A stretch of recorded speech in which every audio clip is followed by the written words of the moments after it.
Pense à un guerrier qui marche sur un champ de bataille pendant que les flèches sifflent autour de lui. Il ne court pas, il ne se baisse pas, il ne tremble pas.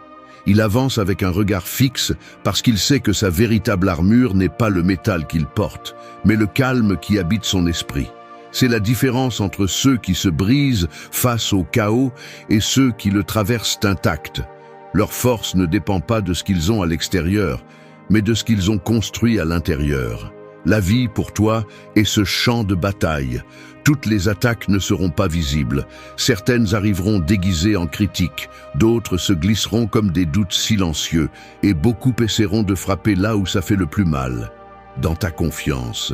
Mais nous ne sommes pas ici pour chercher la pitié ou pour répéter des phrases d'auto-assistance qui sont oubliées à l'aube. Nous sommes ici pour forger un caractère qui ne se plie pas, un esprit qui ne se laisse pas emporter par l'émotion du moment et un esprit qui, quoi qu'il arrive, reste ferme. Ce n'est pas un discours doux. C'est un appel direct à cesser de vivre à la merci de ce que les autres disent, pensent ou attendent de toi. À construire un contrôle si solide que ni la colère, ni la peur, ni l'échec ne peuvent le traverser.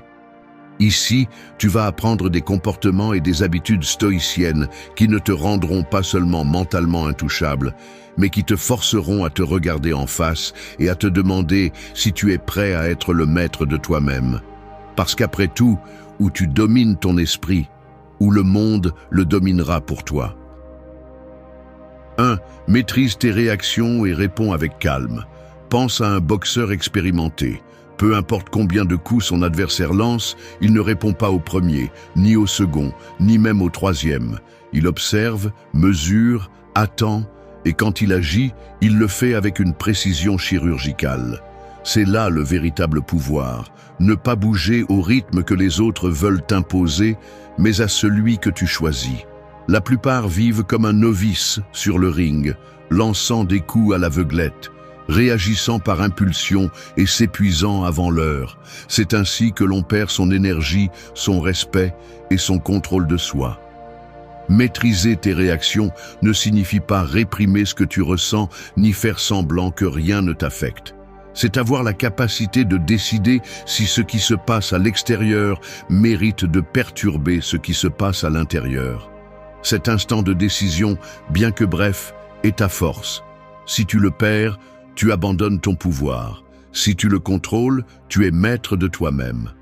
Le stoïcisme l'explique clairement. Tu n'as pas de pouvoir sur ce que les autres font ou disent, mais tu as le pouvoir sur la façon dont tu l'interprètes et comment tu réponds. Ce choix est celui qui définit ta liberté. Combien de fois as-tu regretté quelque chose que tu as dit ou fait dans un moment de colère? La colère est comme un poison que tu bois en espérant que l'autre s'empoisonne. L'impulsion est le piège parfait pour que les autres te manipulent. Si quelqu'un réussit à te faire réagir exactement comme il le veut, il t'a déjà gagné sans avoir besoin de lever le petit doigt. C'est pourquoi, chaque fois que tu réponds sans réfléchir, tu t'éloignes de ton propre centre. L'entraînement de cette compétence ne commence pas dans les grandes batailles, mais dans la vie quotidienne. Quand quelqu'un te lance une critique injuste, ne réponds pas tout de suite. Respire, évalue et demande-toi, cette personne mérite-t-elle mon énergie? Quand un imprévu ruine tes plans, ne gaspille pas des heures à te lamenter.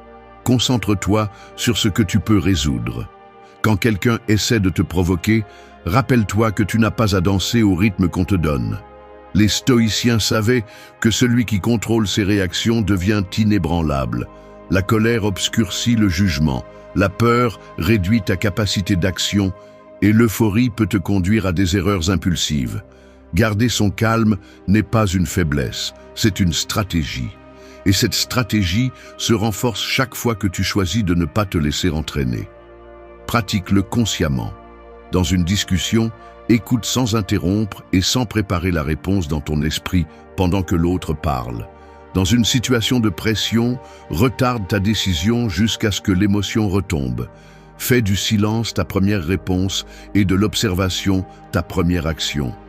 Tu n'as pas à réagir à tout ce que tu vois, entends ou ressens. Il viendra un moment où, sans t'en rendre compte, ce calme sera ton état naturel. Et là, tu découvriras quelque chose de puissant. Celui qui ne se laisse pas provoquer ne peut pas être contrôlé. Peu importe si le monde est en chaos, tu resteras ce boxeur qui attend, qui observe et qui frappe seulement quand c'est nécessaire. Parce qu'au final, la véritable force n'est pas de répondre plus vite ni de hausser la voix plus fort, mais de décider que personne n'a accès à ta paix sans ton autorisation. La maîtrise de tes réactions est le premier mur de cette forteresse mentale qui te rendra intouchable. Et si tu veux la construire, c'est par là que tu dois commencer. 2. Libère-toi du poids de l'opinion des autres. Marcher dans la vie en fonction de ce que pensent les autres, c'est comme traverser un pont suspendu les yeux bandés, en faisant des pas incertains parce que tu attends que quelqu'un de l'extérieur te dise si tu vas bien ou mal. C'est vivre avec un écho constant dans la tête, un murmure qui remet en question chaque mouvement, chaque mot, chaque décision. Cet écho, lorsque tu le permets, devient un boulet invisible qui limite ta façon de penser et d'agir. Et le plus ironique, c'est que souvent, il provient de personnes qui n'ont pas la vie que tu veux, mais qui réussissent quand même à dicter ton chemin. Le stoïcisme enseigne que tu ne peux pas aspirer à la liberté si ta valeur dépend des applaudissements ou du rejet des autres. L'opinion des autres est volatile. Aujourd'hui, elle peut te soulever et demain te renverser sans préavis. Si ta stabilité émotionnelle repose sur quelque chose d'aussi fragile, tu seras condamné à une vie de hauts et de bas que tu ne contrôles pas. Pense aux fois où tu as voulu faire un pas important, changer de travail, terminer une relation, entreprendre un projet, et que tu ne l'as pas fait par peur des critiques. Chaque moment comme celui-ci est un renoncement à ton authenticité. C'est laisser les autres conduire un véhicule que seul toi devrais conduire. Et n'oublie pas que les gens parleront toujours. Si tu agis, ils auront une opinion. Si tu n'agis pas, ils en auront aussi. Te libérer de ce poids ne signifie pas ignorer tout ce que les autres disent. Écouter est utile, mais vivre conditionné par ces voix, c'est te livrer à une prison invisible. La boussole de ta vie doit être entre tes mains. Tu accepteras des conseils, mais tu ne mettras pas en gage ton essence pour répondre à des attentes qui ne sont pas nées de toi. Dans la vie quotidienne, cela signifie agir de manière cohérente, même si cela dérange les autres. S'habiller de la manière qui reflète qui tu es. Dire ce que tu penses, même si ce n'est pas populaire. Prendre des décisions guidées par tes valeurs et non par l'approbation externe. Au début, il y aura de la résistance. Les gens qui profitent de ton insécurité voudront que tu restes le même. Résister à cette pression est le véritable test de force. Souviens-toi toujours d'évaluer d'où vient chaque opinion. Demande-toi, cette personne mène-t-elle une vie que j'admire? Ces mots ajoutent-ils ou soustraient-ils? Si elle ne s'ajoute pas, elle ne mérite pas ton énergie. Il ne s'agit pas de mépriser quelqu'un, mais de choisir consciemment qui tu laisses influencer ton parcours. Lorsque tu arrives à marcher sans ce poids, tu retrouves une immense liberté. Les décisions deviennent plus rapides, l'anxiété diminue et l'authenticité commence à marquer chaque pas que tu fais. Tu n'es plus un reflet des attentes des autres, mais l'expression authentique de ce que tu es et veux être. Le jugement des autres perdra de sa force à mesure que tu cesseras de le nourrir. Lorsque ta voix intérieure sera plus forte que tout murmure externe, tu n'auras pas besoin de validation pour te sentir solide. C'est la véritable libération. Vivre de telle manière que les opinions ne te dominent pas, parce que tu comprends que ta valeur ne réside pas dans les yeux des autres, mais dans la façon dont tu choisis de vivre ta vie. 3. Fixe des limites fermes et protège-les sans culpabilité. Un territoire sans frontières est une invitation ouverte pour que quiconque entre utilise ce qu'il veut et parte en laissant le désordre. Il en va de même pour ta vie lorsque tu n'établis pas de limites. Sans elle, tu permets aux autres d'occuper ton temps, ton énergie et ta tranquillité d'esprit comme s'ils leur appartenaient. Et le plus grave, c'est que souvent, ils ne le font pas par malice, mais parce que tu n'as jamais clairement défini où se termine ce que tu donnes et où commence ce que tu gardes pour toi. Le stoïcisme enseigne que protéger ton espace intérieur est aussi important que de renforcer ton caractère. Tu ne peux pas aspirer à avoir un esprit intouchable si tu permets à n'importe qui de perturber ta tranquillité. Les limites ne sont pas des murs pour t'isoler du monde, mais des portes que tu décides d'ouvrir ou de fermer en fonction de ce qui préserve ton bien-être. Et pour les établir, tu dois d'abord accepter quelque chose.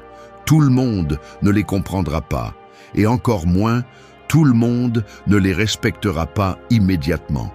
Être ferme n'est pas être égoïste, c'est reconnaître que ton énergie est une ressource limitée. Chaque fois que tu dis oui à ce que tu ne veux pas, tu dis non à quelque chose qui compte vraiment pour toi. Et cet échange, répété encore et encore, te conduit à l'épuisement et au ressentiment. La clé est de communiquer clairement et sans peur où sont tes limites, puis de rester ferme même si cela crée un malaise. Dans la pratique quotidienne, cela signifie ne pas répondre aux messages en dehors des heures que tu as décidées pour toi, ne pas accepter des engagements qui te surchargent, dire non sans te justifier lorsque quelque chose ne correspond pas à tes priorités. Au début, tu ressentiras la pression de plaire et le malaise de décevoir, mais ce sentiment est temporaire. Ce que tu gagnes est permanent. Ceux qui n'ont pas de limites claires attirent souvent des personnes qui profitent de cette faiblesse. Et le pire, c'est que plus tu cèdes, plus ton environnement s'habitue à ce que tes besoins soient optionnels. Une limite non communiquée est une porte ouverte à l'invasion. C'est pourquoi les protéger n'est pas seulement une question de le dire une fois, mais de soutenir ta décision chaque fois qu'elle est mise à l'épreuve. Les stoïciens comprenaient qu'une partie de l'autocontrôle consiste à décider à quoi tu prêtes attention et à quoi tu ne prêtes pas. Une limite est exactement cela. Une déclaration consciente que ton temps, ton énergie et ta paix ne sont pas disponibles pour n'importe qui, à n'importe quel moment. Et si quelqu'un s'offusque de cela, c'est un signe qu'il profitait probablement du fait que tu n'avais pas de limite. Les maintenir fermement nécessite de la force, car il y aura toujours quelqu'un qui essaiera de te manipuler avec de la culpabilité ou des éloges déguisés. Ne tombe pas dans le piège. Tes décisions n'ont pas besoin d'être justifiées devant ceux qui ne comprennent pas tes priorités. Le respect de soi ne se négocie pas, il se pratique. Avec le temps, tu découvriras que les limites n'éloignent pas les bonnes personnes, elles les filtrent. Celui qui te valorise vraiment respectera ton espace. Celui qui est dérangé par ta fermeté était probablement là par commodité. Lorsque tes frontières sont claires et que tu les défends sans hésitation, tu reprends le contrôle de ta vie. Tu n'es plus une terre ouverte au pillage, mais un territoire qui est respecté parce que tu le respectes en premier. Et c'est l'une des bases les plus solides pour devenir mentalement intouchable. Savoir que rien ni personne ne peut prendre de toi plus que ce que tu décides de donner. 4. Accepte ce que tu ne contrôles pas et renforce ce que tu contrôles. Un joueur d'échecs expérimenté sait qu'il ne peut pas bouger les pièces de son adversaire. Quel que soit son désir, il ne peut pas empêcher l'autre de faire un coup inattendu ou que la partie prenne une tournure compliquée. Sa seule option réelle est de se concentrer sur ses propres pièces et sur la meilleure façon de les déplacer. C'est ainsi dans la vie. Le plateau est plein de facteurs qui ne dépendent pas de toi, et dépenser de l'énergie à essayer de les contrôler est aussi inutile que d'essayer d'arrêter la pluie avec les mains. Le stoïcisme enseigne que la paix commence lorsque tu distingues ce qui est sous ton contrôle de ce qui ne l'est pas. Beaucoup de personnes s'épuisent émotionnellement parce qu'elles vivent dans l'illusion que, avec assez d'efforts ou de soucis, elles peuvent tout changer. Mais la réalité est qu'il y a des choses qui ne bougeront pas même si tu investis toute ta force en elles. Les décisions des autres, les imprévus, le passé, le climat, l'opinion des autres. S'accrocher à l'idée de tout contrôler ne génère que frustration et anxiété.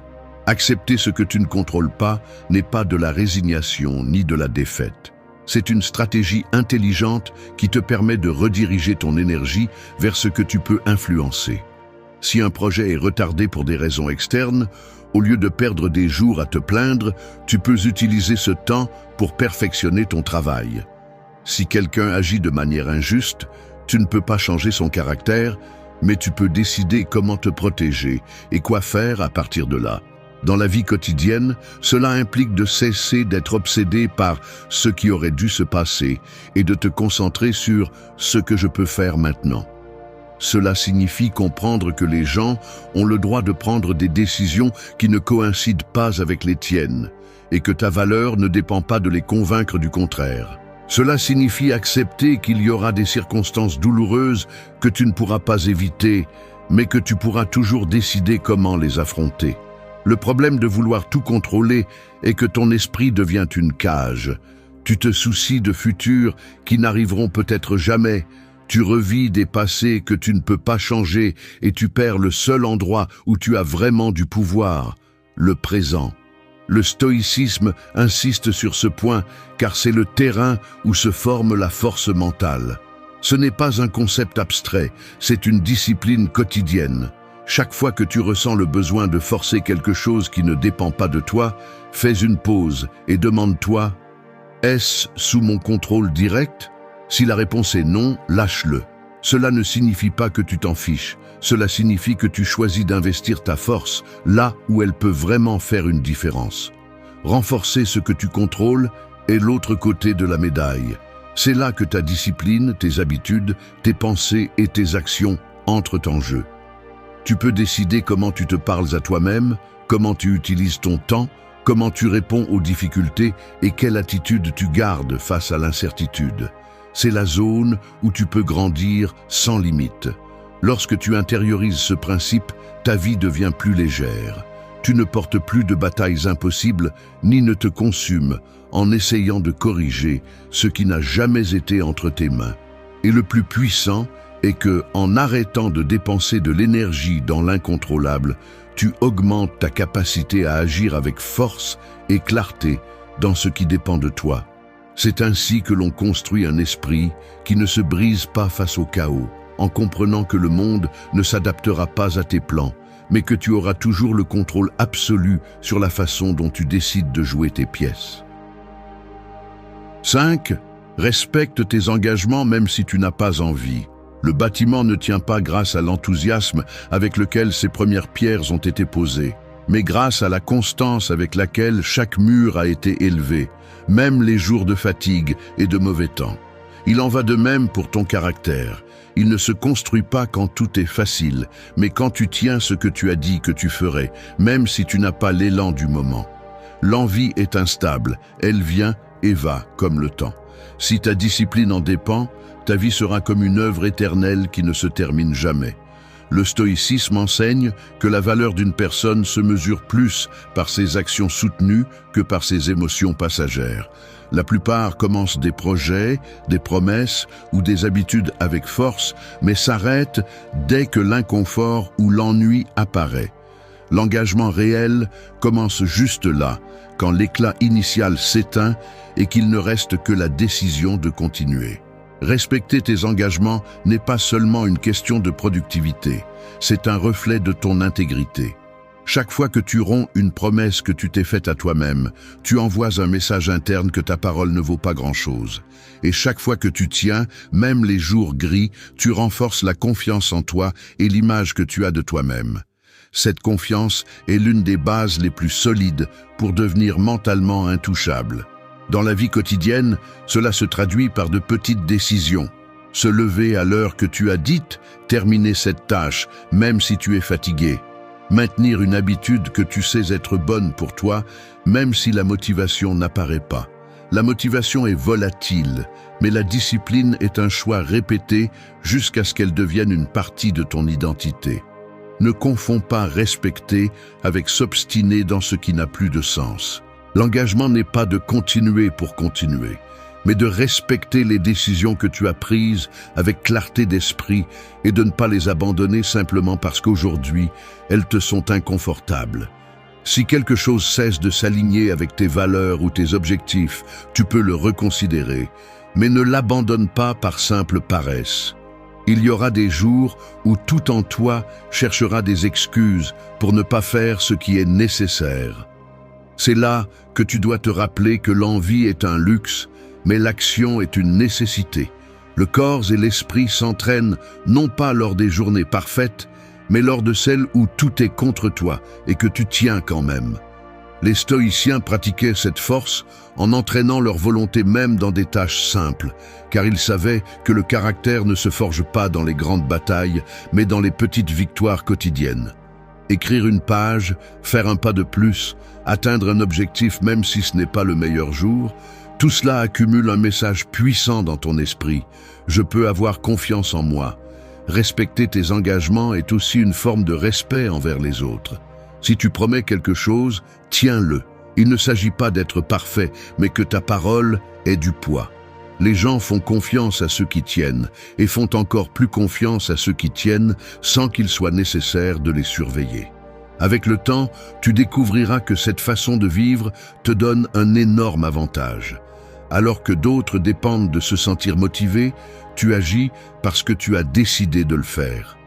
Et cette capacité à avancer sans attendre le moment parfait est ce qui fait la différence entre ceux qui atteignent leurs objectifs et ceux qui rêvent simplement de les atteindre.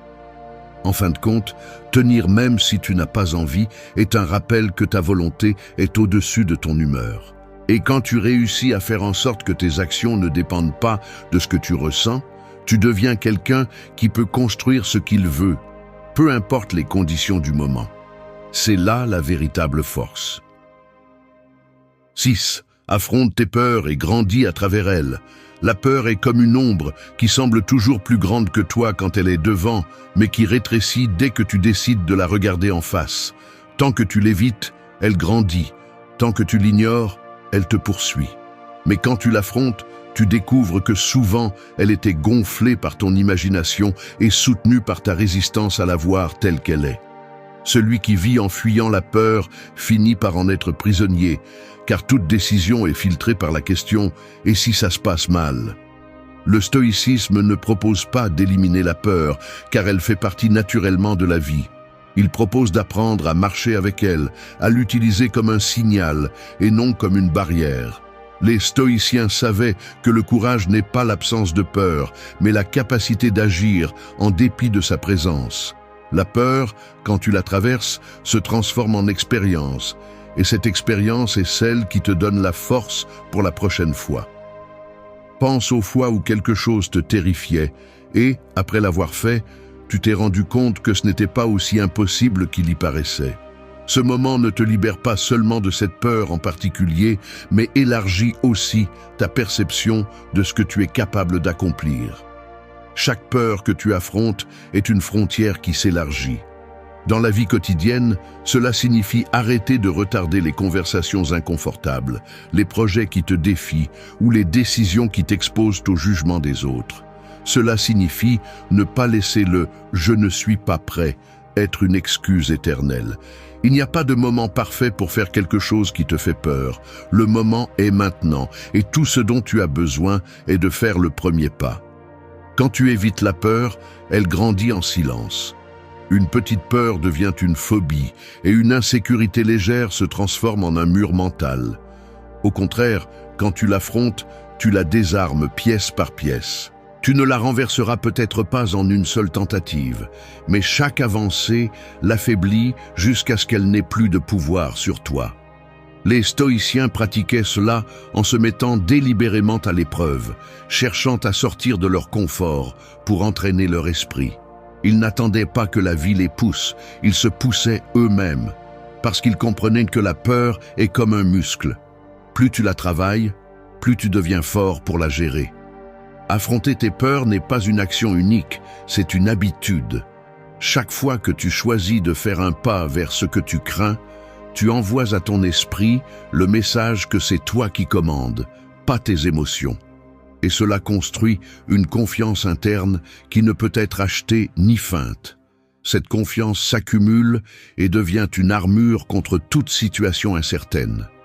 Il ne s'agit pas d'agir de manière téméraire ou sans réfléchir, mais de cesser de permettre à la peur de décider pour toi. Tu peux analyser les risques, te préparer, élaborer un plan, mais à la fin, tu devras franchir la ligne et le faire. Personne ne grandit en évitant tout ce qui lui fait peur. Quand tu vis avec cette mentalité, les défis deviennent des entraînements et les situations difficiles des opportunités pour étendre ta capacité. Une peur surmontée est une porte ouverte vers un nouveau niveau de force mentale. Et quand tu as ouvert beaucoup de ces portes, tu te rends compte que tu n'es plus la même personne qui a commencé le chemin. Tu es plus libre, plus fort et beaucoup plus difficile à arrêter. Parce qu'au final, la peur ne disparaît pas en attendant, elle disparaît en marchant vers elle. 7.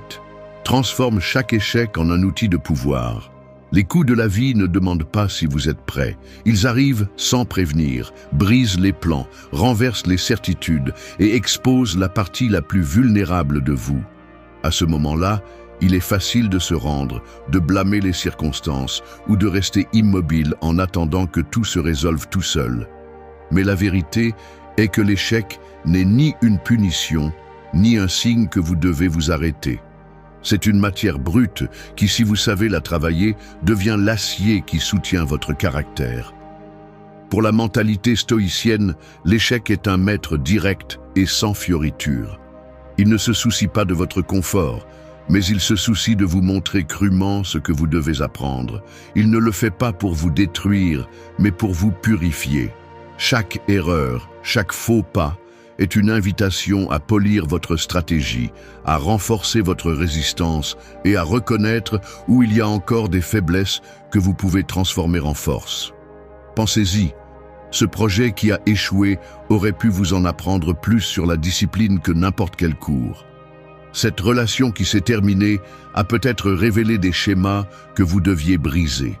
Ce plan qui n'a pas fonctionné comme vous l'espériez vous a peut-être obligé à trouver des solutions que vous n'auriez jamais envisagées si tout s'était bien passé. La douleur que l'échec provoque est inconfortable, mais l'inconfort est le territoire où se construit la force mentale. Transformer un échec en pouvoir n'est pas une question de chance, mais de perspective. Il faut observer la situation sans filtre d'ego, identifier ce qui était sous votre contrôle et l'assumer sans excuse. Il ne s'agit pas de s'attarder sur ce qui a mal tourné, mais d'extraire chaque leçon comme si c'était un outil que vous pourrez utiliser plus tard. L'erreur que vous apprenez cesse d'être un fardeau et se transforme en une ressource. Dans la vie quotidienne, cette approche implique quelque chose de très clair, ne pas s'arrêter après être tombé. Si votre entreprise n'a pas fonctionné, analysez pourquoi, corrigez et réessayez avec un plan amélioré. Si votre objectif personnel a stagné, changez de stratégie au lieu d'abandonner l'objectif. Chaque tentative ratée est un essai qui vous prépare à réussir de manière plus solide. La peur de l'échec est ce qui maintient beaucoup de gens immobiles. Ils préfèrent ne pas prendre de risques pour ne pas souffrir de la chute, mais en l'évitant, ils perdent aussi l'opportunité de grandir. Le stoïcisme propose l'attitude contraire. Acceptez que l'échec fait partie du jeu et que chaque fois que vous y faites face et continuez, vous devenez plus difficile à briser. Les stoïciens pratiquaient même des exercices mentaux pour imaginer les pires scénarios, non pas avec pessimisme, mais pour entraîner leur esprit à ne pas les craindre. Si vous pouvez les visualiser et décider d'agir malgré tout, alors la peur perd de sa force. Et si le coup arrive, vous y faites face avec moins de surprise et plus de préparation. Chaque échec surmonté change votre structure interne. Vous ne serez plus jamais le même, et c'est précisément ce qui vous fait avancer. Vos limites s'élargissent, votre tolérance à la douleur s'améliore, et votre capacité à agir sous pression augmente. Peu à peu, vous apprenez que peu importe combien de fois vous tombez, parce que vous aurez toujours la capacité de vous reconstruire. C'est la véritable victoire. Ne pas vivre sans erreur, mais avoir la certitude qu'aucune erreur ne sera assez grande pour vous arrêter. Quand vous comprenez cela, l'échec cesse d'être un ennemi et devient l'atelier où se forge la version la plus forte et la plus préparée de vous-même. 8. Fais de ton dialogue intérieur ta plus grande force. La voix que tu entends le plus dans ta vie n'est pas celle de tes parents, ni celle de tes amis, ni celle de tes critiques. C'est celle qui résonne dans ton esprit du moment où tu te réveilles jusqu'au moment où tu t'endors. Cette voix peut être un allié qui te pousse à continuer ou un ennemi silencieux qui sabote chaque pas. Si tu ne la formes pas, elle répétera les doutes, les peurs et les jugements que tu as recueillis du monde extérieur. Mais si tu l'éduques, elle deviendra un bouclier contre toute attaque. Le stoïcisme enseigne que tu ne peux pas contrôler ce que les autres disent de toi, mais tu peux contrôler ce que tu dis de toi-même. Cette conversation intérieure est le filtre qui définit comment tu interprètes tout ce qui se passe. Si ton dialogue est autodestructeur, chaque erreur devient une blessure profonde. Si c'est une auto-affirmation consciente, chaque obstacle n'est qu'un défi que tu peux gérer. Observer ton dialogue intérieur est comme vérifier les défenses d'une forteresse. Si tu détectes des fissures, tu dois les renforcer avant que l'ennemi, le doute, la peur, l'insécurité ne s'infiltrent. Cela implique de remplacer des phrases comme « je ne peux pas » par « je ne peux pas encore » ou « j'échoue toujours » par « cette fois-ci, ça n'a pas marché comme je l'espérais, mais je peux essayer d'une autre manière ». Ce n'est pas de l'auto-tromperie, c'est reprogrammer la façon dont tu affrontes la réalité pour rester en mouvement. En pratique, cela signifie être conscient de chaque pensée qui te décourage et la remettre en question avant de l'accepter comme vérité. Cela signifie te parler comme tu parlerais à quelqu'un que tu veux aider, avec fermeté, mais sans cruauté. Cela signifie choisir des mots qui construisent, pas qui détruisent, même quand tu es à ton pire moment. Les stoïciens comprenaient que l'esprit est le dernier terrain où la victoire est décidée. Tu peux avoir de la discipline, de l'endurance et de l'expérience, mais si ton dialogue intérieur est faible, n'importe quel coup extérieur peut te renverser. C'est pourquoi le renforcer est aussi important que de s'entraîner le corps ou de cultiver la patience. Fais de cette voix ton entraîneur intérieur, pas ton bourreau. Qu'elle te rappelle tes capacités quand tout semble perdu. Qu'elle te pousse quand tu manques de motivation et qu'elle te maintienne concentré quand le bruit extérieur essaie de te détourner. Lorsque tu maîtrises ton dialogue intérieur, tu deviens pratiquement impénétrable. Parce que peu importe ce qu'ils disent à l'extérieur, si à l'intérieur de toi, la voix la plus forte est celle qui te pousse à continuer. Maintenant, si tu prends tout ce que tu as entendu jusqu'ici, maîtriser tes réactions, te libérer de l'opinion des autres, protéger tes limites, accepter ce que tu ne contrôles pas, tenir tes engagements, affronter tes peurs, transformer l'échec en pouvoir et faire de ton dialogue intérieur une arme, tu verras que ce ne sont pas seulement des conseils isolés. Ce sont des pièces d'une même armure. Une armure qui ne te rend pas invulnérable à la douleur ou à la difficulté, mais impossible à briser. L'esprit qui cultive ces principes cesse d'être un terrain facile à envahir. Il n'a pas besoin que le monde soit calme pour être en paix. Il ne cherche pas l'approbation pour agir. Il n'a pas peur de se tromper car il sait se reconstruire. Cet esprit ne se brise pas avec des mots, ni avec des regards, ni avec des circonstances. Cet esprit est le tien, et quand tu apprends à le gouverner, tu deviens quelqu'un qui peut marcher fermement au milieu de n'importe quelle tempête. C'est la vraie victoire. Non pas l'absence de problème, mais la certitude que rien ni personne ne pourra te faire sortir de ton centre. Et si tu décides de l'appliquer, tu ne seras pas en train d'écouter un simple script. Tu seras en train de signer le pacte avec toi-même pour devenir mentalement intouchable. L'insécurité est comme une cage sans barreaux. Tu ne la vois pas, mais tu la ressens chaque fois que tu veux avancer. Tu fais un pas et quelque chose d'invisible te tire en arrière. Il n'y a pas de chaîne, pas de cadenas, mais ça t'arrête quand même. Et le pire, c'est qu'avec le temps, tu apprends à l'appeler prudence, à justifier ta paralysie par des excuses élégantes, à déguiser ta peur avec de la logique, alors qu'au fond, tu sais que ce qui te retient n'est pas la réalité. C'est ta voix intérieure qui te répète que tu n'es pas assez bon. Mais écoute-moi bien, tu n'es pas né insécurisé, tu as été modelé par des commentaires blessants, par des comparaisons constantes, par des erreurs mal digérées que tu as transformées en vérités absolues. Ce que tu appelles aujourd'hui personnalité est souvent juste une réaction accumulée à des blessures non résolues. Et si tu l'as construit, tu peux aussi le démonter. Avec de la douleur, oui. Avec du courage aussi. Mais surtout avec une pratique quotidienne et une direction philosophique claire. Ce n'est pas une autre vidéo de motivation. C'est une confrontation directe avec ce qui te retient. Ici, tu n'entendras pas de mots doux pour te calmer. Ici, nous allons gratter la blessure pour qu'elle cicatrise enfin. Parce que la confiance n'est pas sourire devant le miroir, ni répéter des affirmations vides. La confiance, c'est agir quand la peur crie, c'est parler quand avant tu te taisais, c'est regarder ton histoire en face et décider que tu ne seras pas sa victime. Nous allons parcourir 8 principes stoïciens qui ne sont pas de la théorie, ce sont des outils vivants. Tu vas apprendre à lâcher le perfectionnisme, à vivre avec urgence, à accepter le changement, à te gouverner, à remettre en question tes croyances, à lâcher le contrôle de ce qui n'a jamais été à toi, à te connaître avec une précision chirurgicale et à arrêter de demander la permission d'exister. Et si tu restes vraiment jusqu'à la fin, tu ne te sentiras peut-être pas plus fort, mais certainement plus éveillé. Et quand on s'éveille, l'insécurité ne gouverne plus, je te l'assure. 1. Libère-toi du poids de vouloir tout faire parfaitement. Essayer de vivre dans la perfection, c'est comme essayer de remplir un verre sans fond. Peu importe combien tu verses, tu ne te sens jamais satisfait. Et le plus dangereux, c'est que tu continues d'essayer.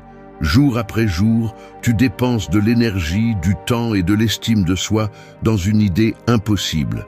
Atteindre un niveau où tout est bien, où il n'y a pas d'erreur, où personne ne peut te pointer du doigt.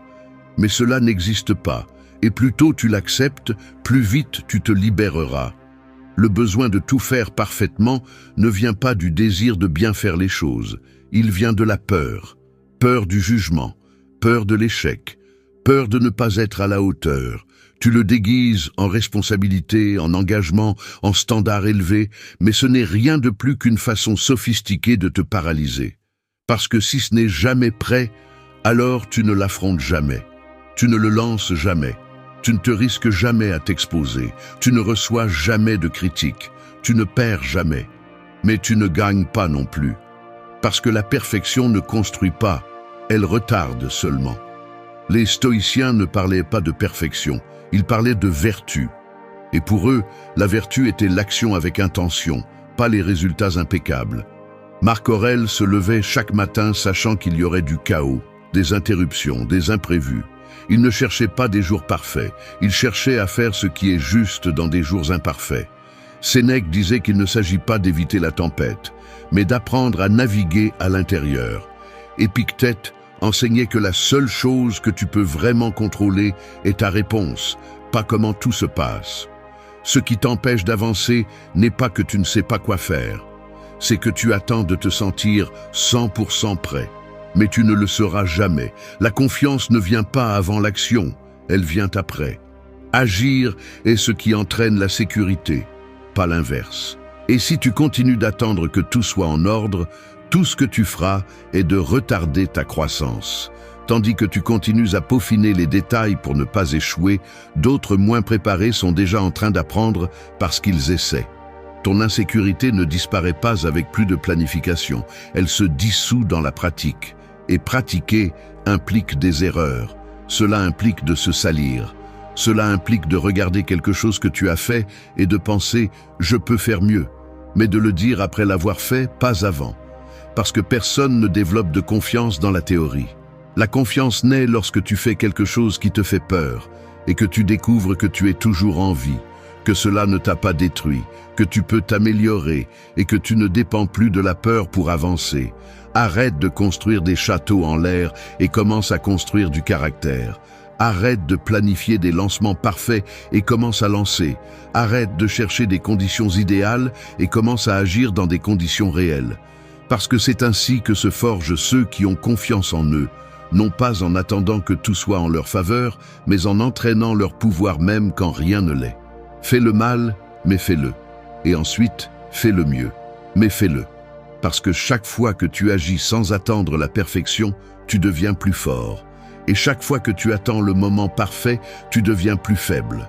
Lâche prise sur le perfectionnisme, parce que ce n'est pas synonyme d'excellence, c'est synonyme de peur élégante. Et tu n'es pas ici pour vivre dans la peur, tu es ici pour te défier. C'est ainsi que se construit la véritable confiance, non pas quand tout est parfait, mais quand tu décides d'avancer, même quand ce n'est pas le cas. 2. Vis avec urgence, pas avec peur d'échouer. La plupart des gens vivent comme s'ils avaient un contrat invisible avec le temps, comme s'il existait une clause secrète qui leur garantissait une autre chance, une autre décennie, une autre excuse. Ils se déplacent comme celui qui marche sur un tapis roulant qui ne s'arrête jamais, mais croient qu'ils peuvent descendre quand ils le souhaitent. Et un jour, sans prévenir, ce tapis s'arrête, sans faire de bruit, sans demander la permission. Et c'est là, dans cette coupure soudaine, que beaucoup ouvrent les yeux pour la première fois. Mais il est déjà trop tard, car la vie n'attend pas ceux qui dorment debout. Vivre avec urgence n'est pas vivre à toute vitesse. C'est vivre éveillé, c'est comprendre que l'horloge n'est pas accrochée au mur, elle est tatouée sur ta peau. Et chaque minute que tu gaspilles à justifier ton immobilité est une minute qui est enterrée dans l'oubli. Tu peux déguiser ta peur avec des stratégies, tu peux la justifier avec de la logique, tu peux l'appeler préparation. Mais le temps ne distingue pas les raisons, il ne compte que les pas. Et si tu ne progresses pas, il te consume. La peur d'échouer a été le meilleur employé du système. Elle te maintient obéissant, passif, rêvant de ce que tu pourrais faire si les conditions changeaient. Mais les conditions ne changent pas. Tu changes ou le jeu se termine. Aussi simple que ça. Et pendant que tu consultes ta peur pour savoir s'il vaut la peine d'essayer, d'autres sont déjà en train de tomber, d'apprendre, de corriger, de grandir. Parce qu'ils ont compris que la vie ne récompense pas le plus prudent, mais celui qui ose, les stoïciens ne te diraient pas d'ignorer la peur, ils te diraient de lui faire face, de marcher avec elle, de l'observer, de la reconnaître, mais de ne pas lui donner les rênes. Memento Mori n'est pas une menace, c'est un appel, un coup de pouce brutal, pour que tu arrêtes de mettre tes rêves en attente, comme si l'univers allait faire une pause pour toi. La mort n'est pas quelque chose de lointain, elle est à côté, et pas pour te faire peur, mais pour te rappeler que chaque jour où tu choisis de ne pas agir est un jour qui ne revient pas. Vivre avec urgence, c'est parler quand tu veux te taire, c'est décider quand la peur dit que ce n'est pas le moment, c'est envoyer ce message, c'est quitter cet endroit, c'est te jeter dans le vide sans garantie, non pas parce que tu te sens prêt, mais parce que tu sais que rester où tu es te pourrit de l'intérieur. Le véritable échec n'est pas d'essayer et de tomber. C'est de rester là où rien ne se passe jusqu'à ce qu'il ne reste plus rien. L'urgence n'est pas l'anxiété, c'est la clarté. C'est regarder ta vie et accepter que tu n'as pas le temps de continuer à repousser la personne que tu veux être. Chaque fois que tu dis demain, tu dis aujourd'hui je ne suis pas assez. Et cela s'enregistre, s'installe, devient une partie de ton identité.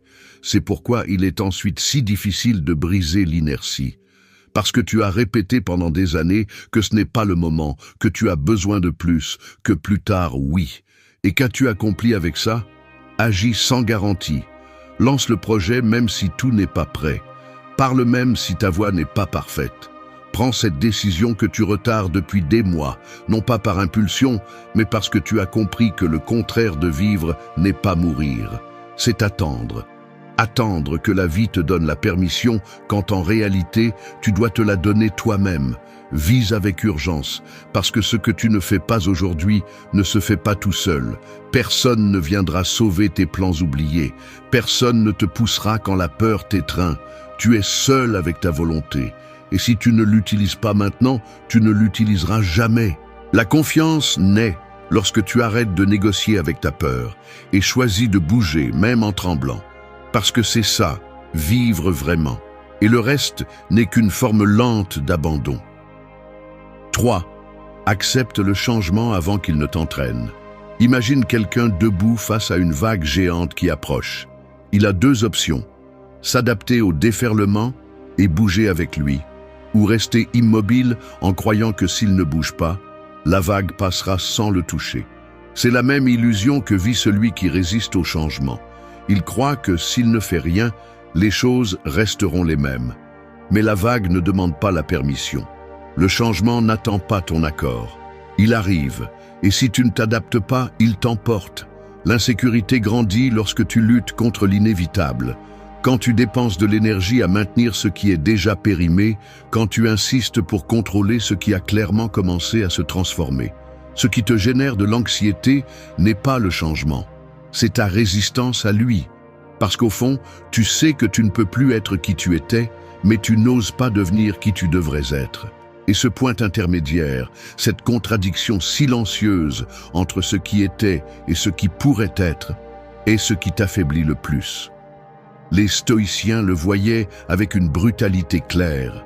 Ce n'est pas ce qui se passe qui te fait du mal, c'est ton jugement à ce sujet.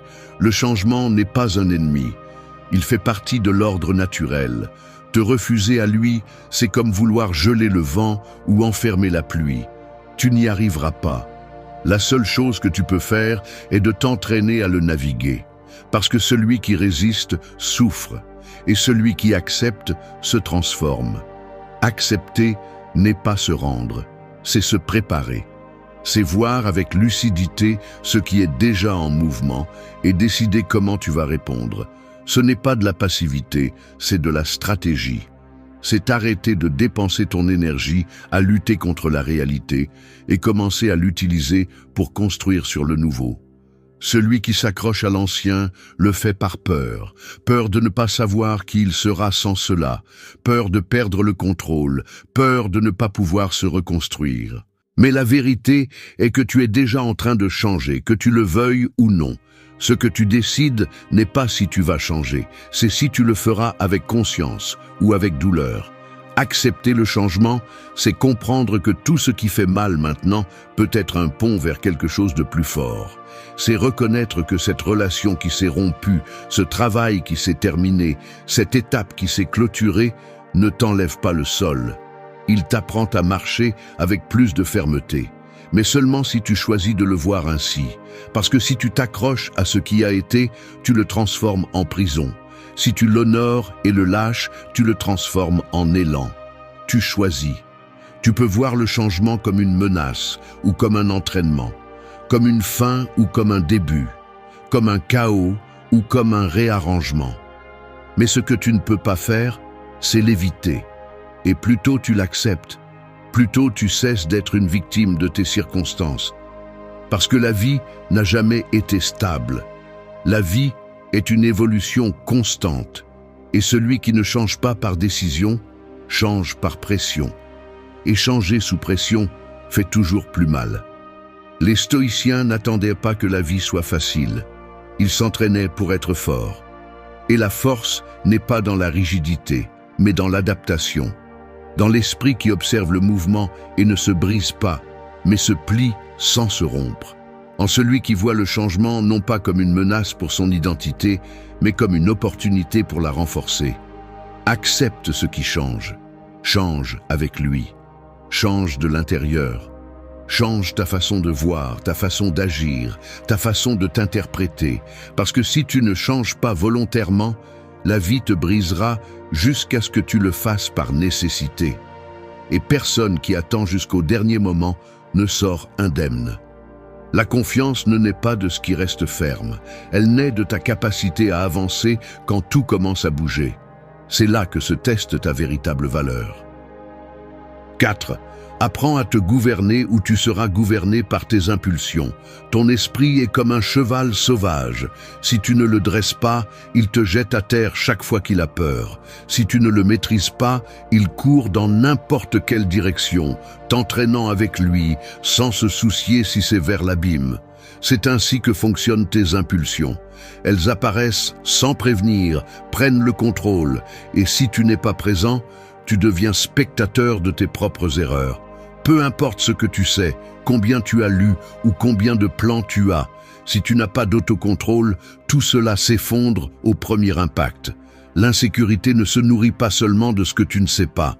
Elle grandit aussi quand tu ne peux pas te faire confiance, quand tu sais qu'au fond, tu vas céder à l'émotion du moment, que tu diras ce que tu ne voulais pas dire, que tu feras ce que tu as juré de ne pas répéter, que tu fuiras quand tu devrais rester plus que jamais. Et cela détruit la confiance en soi, parce que la confiance naît de la cohérence. Savoir que tu peux compter sur toi-même, même au milieu du chaos, que tu ne te trahiras pas, que tu te soutiendras. Les stoïciens n'étaient pas des hommes de pierre, ils ressentaient tout ce que tu ressens. Colère, tristesse, peur, désir. La différence est qu'ils ne se soumettaient pas à cela. Ils l'observaient, ils l'étudiaient, ils le laissaient passer. Épictète disait que ce n'est pas ce qui se passe qui t'affecte, mais comment tu réagis. Et si tu réagis sans te gouverner, alors celui qui commande n'est pas toi. C'est ta blessure, ton ego, ta frustration. Et chaque fois que tu cèdes, tu renforces l'idée que tu n'as pas le contrôle. Tu te diminues devant toi-même. Te gouverner n'est pas réprimer. Il ne s'agit pas de nier ce que tu ressens. Il s'agit de ne pas laisser cela décider pour toi. L'émotion apparaît, tu la ressens, tu la reconnais. Mais c'est toi qui décides, pas elle. La différence entre celui qui se maîtrise et celui qui se détruit est dans cette seconde de pause entre l'impulsion et l'action. Ce moment où tu peux choisir si tu réagis ou si tu réponds.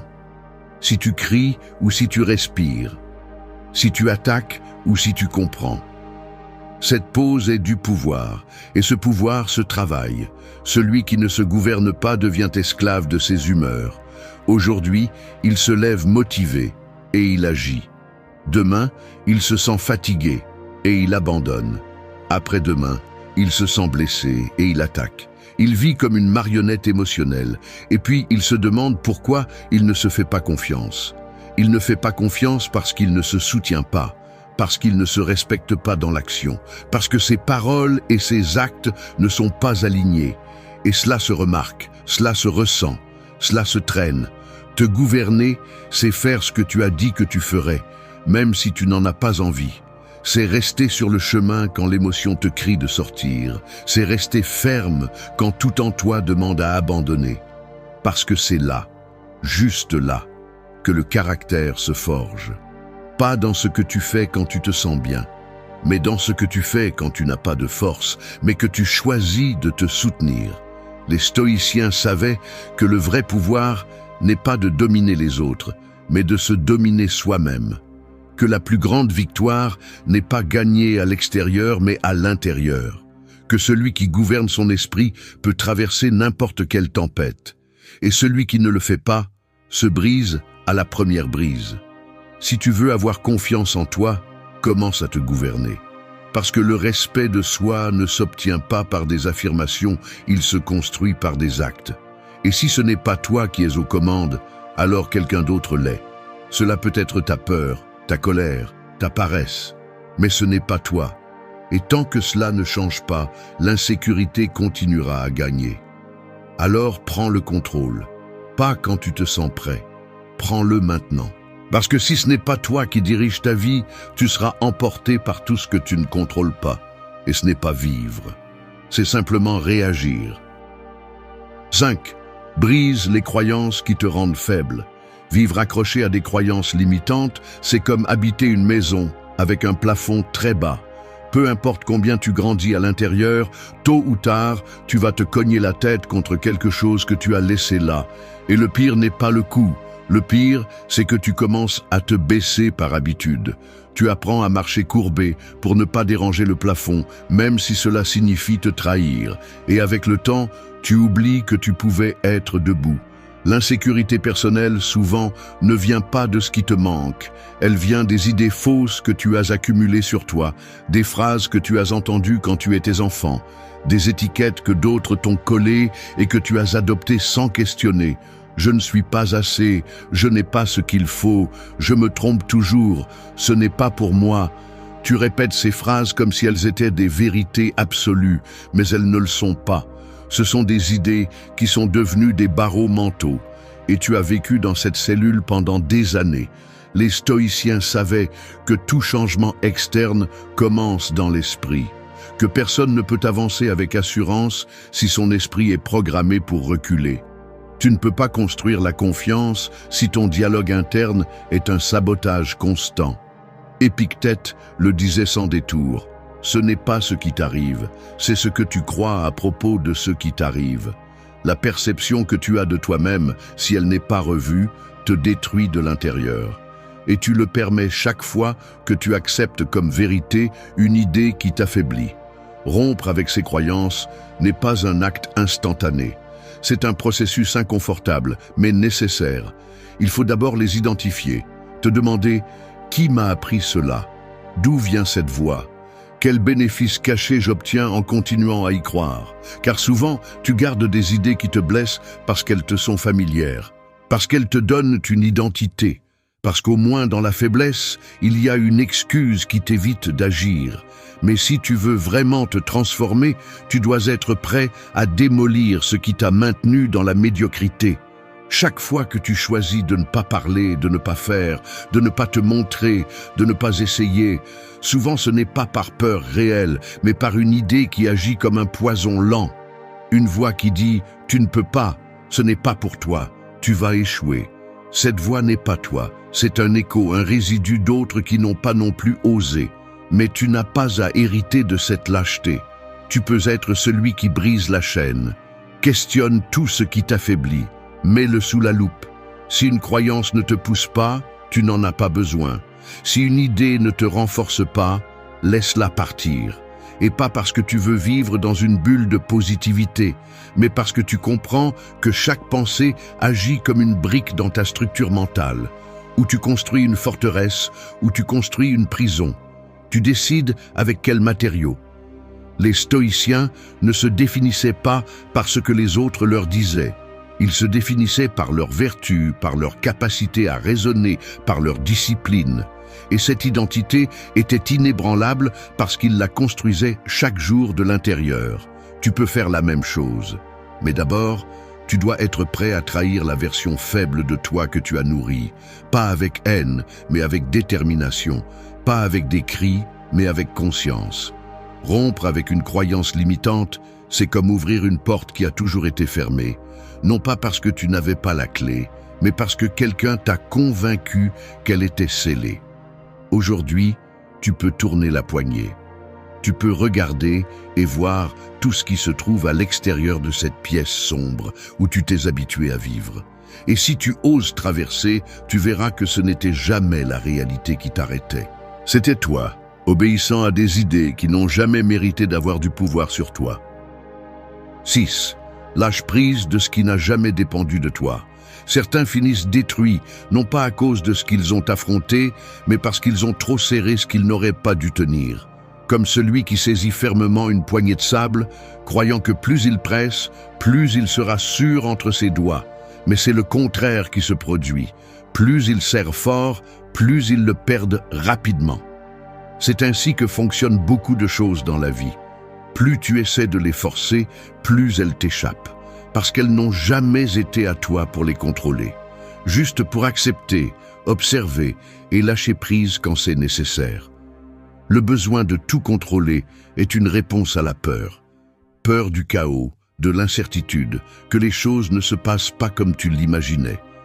Alors tu essaies de planifier chaque pas, de deviner chaque réaction, de calculer chaque issue possible. Mais dans cette tentative désespérée d'avoir des certitudes, tu te fragmentes, parce que la seule chose que tu peux vraiment contrôler est en toi. Tes pensées, tes actions, ta réponse à ce qui se passe. Tout le reste est emprunté, temporaire, mobile et souvent imprévisible.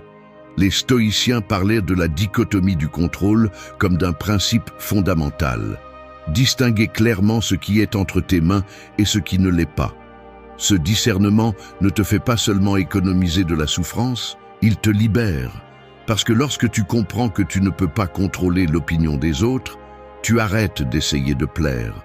Quand tu comprends que tu ne peux pas empêcher les autres de changer, tu arrêtes de résister au mouvement naturel de la vie.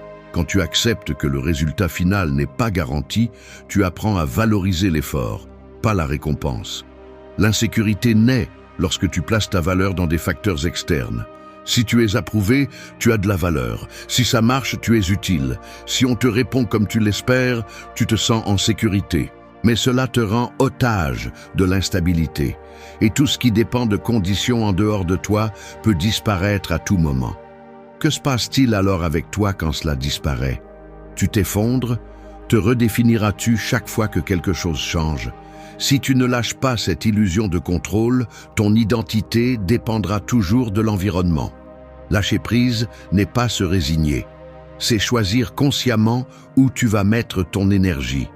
Il ne s'agit pas de devenir indifférent, mais stratégique. Vas-tu t'épuiser pour quelque chose que tu ne peux pas changer?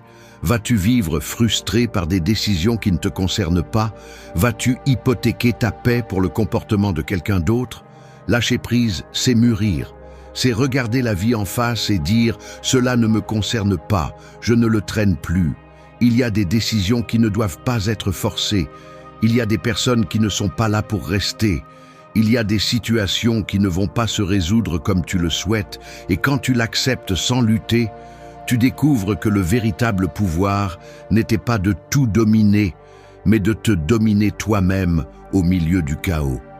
Ce self-control, cette sérénité, cette capacité à continuer sans que tout s'aligne, c'est ce que les stoïciens appelaient la liberté intérieure. C'est la force de celui qui n'a pas besoin de garantie pour rester ferme. Chaque fois que tu lâches ce que tu ne peux pas contrôler, tu deviens plus léger, plus lucide, plus fort. Parce qu'enfin, toute ton énergie se concentre là où elle a un véritable impact, dans tes choix, dans ton attitude, dans ton caractère. Et là, tu peux construire une véritable sécurité, pas celle qui dépend des résultats, mais celle qui naît de savoir que, quoi qu'il arrive, tu vas répondre avec intégrité. Lâcher prise ne t'affaiblit pas, cela te réveille. Et quand tu es réveillé, tu ne mendis plus de certitude. C'est toi qui décides comment agir, pas ce qui se passe en dehors de toi. C'est le véritable contrôle, le seul qui vaut la peine d'être tenu. 7.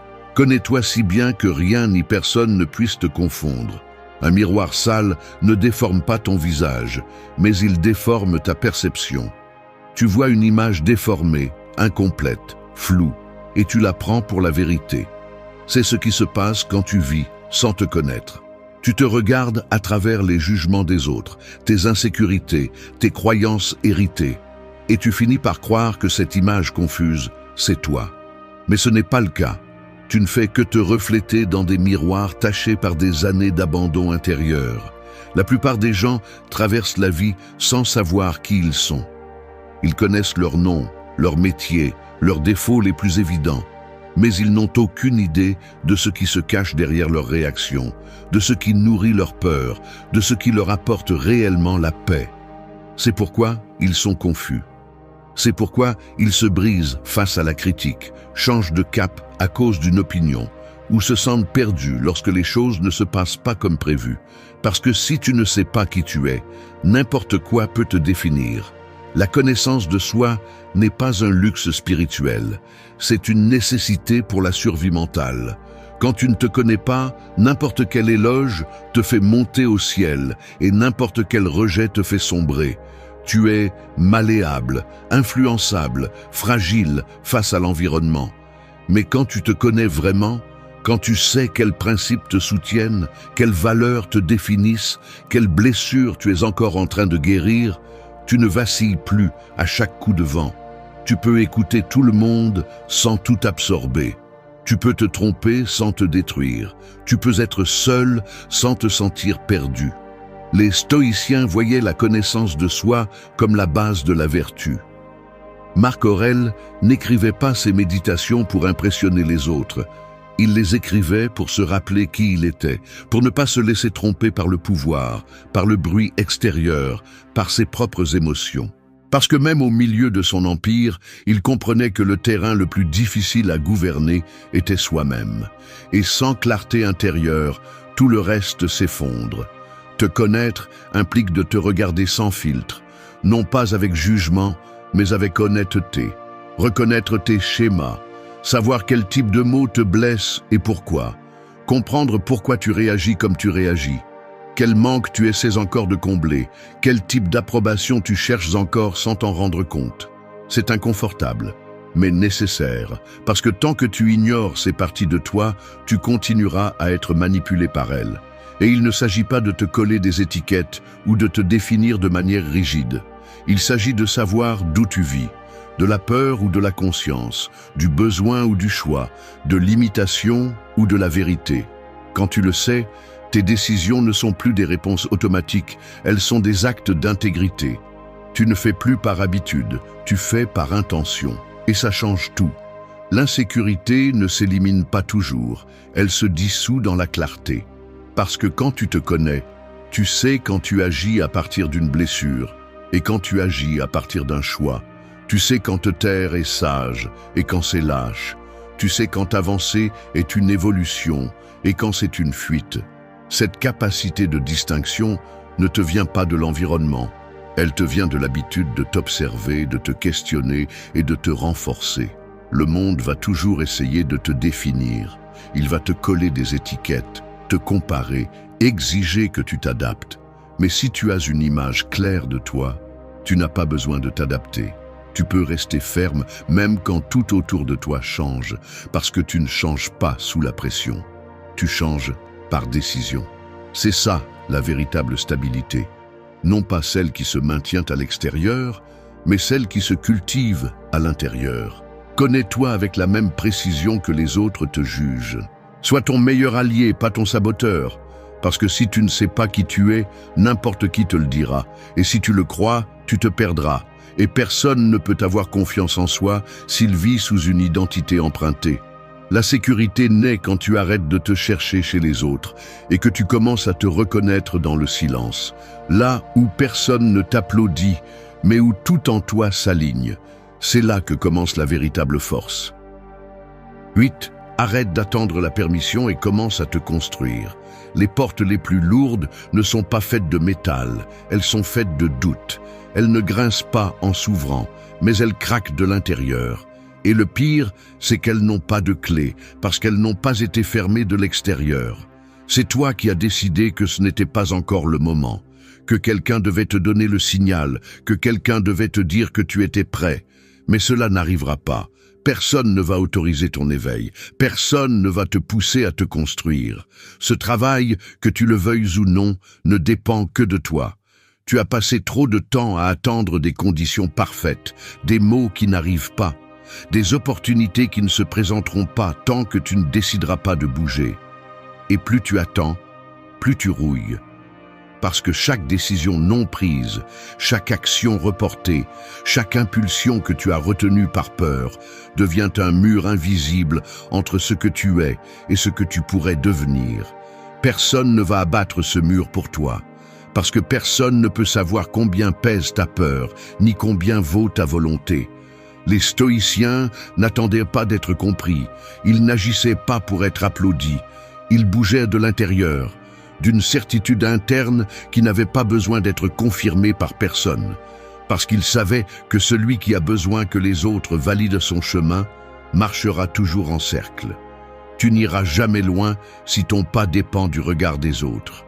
Cette attente constante de reconnaissance ne fait que prolonger ton immobilisme. Te construire n'est pas un événement public, c'est une guerre privée. Cela signifie déranger ton entourage, être mal interprété, ne plus correspondre à ce qui ne te correspond plus. Cela signifie remettre en question ce que tu as toujours cru vrai et accepter que de nombreuses versions de toi doivent mourir pour que d'autres naissent. Cela signifie prendre des décisions difficiles, sans certitude, sans garantie, sans soutien. Et continuer à avancer, malgré tout. Chaque fois que tu retardes ton évolution parce que quelqu'un pourrait ne pas te comprendre, tu choisis de rester dans une version réduite de toi. Chaque fois que tu demandes la permission d'être toi, tu confirmes que tu ne t'appartiens pas. Et c'est le plus grand abandon. Non pas celui que les autres te font, mais celui que tu te fais en ne te soutenant pas. Le moment n'arrivera pas, le contexte ne changera pas de lui-même. Les personnes que tu espères comprendront peut-être jamais. Et c'est bien, parce que tu n'es pas ici pour plaire. Tu es ici pour te construire. Et cela commence lorsque tu arrêtes de chercher des signaux externes et décides de devenir un signal vivant de force, de clarté, de volonté. Tu n'as pas besoin d'avoir tout résolu, tu as besoin de commencer, avec des doutes, avec peur, avec des échecs, mais commencer. Parce qu'à chaque pas que tu fais, même si le sol tremble, quelque chose en toi se met en place. Et plus tu avances, plus tu comprends que la permission n'a jamais été le problème. Le problème était de croire que tu en avais besoin. La porte a toujours été ouverte. La question est, combien de temps vas-tu encore rester à regarder en attendant que quelqu'un te dise que tu peux la franchir? Parce que personne ne le fera, non pas parce qu'ils ne se soucient pas, mais parce qu'ils ne le doivent pas. Cette décision est à toi. Et le moment, si tu ne l'avais pas encore compris, est déjà arrivé. Le moment est maintenant. Et tu n'as plus d'excuses. Tu as seulement le chemin. Et si tu choisis de faire le pas, qu'il soit ferme, qu'il soit à toi, et qu'il soit le premier d'une vie où tu arrêtes de demander la permission d'exister.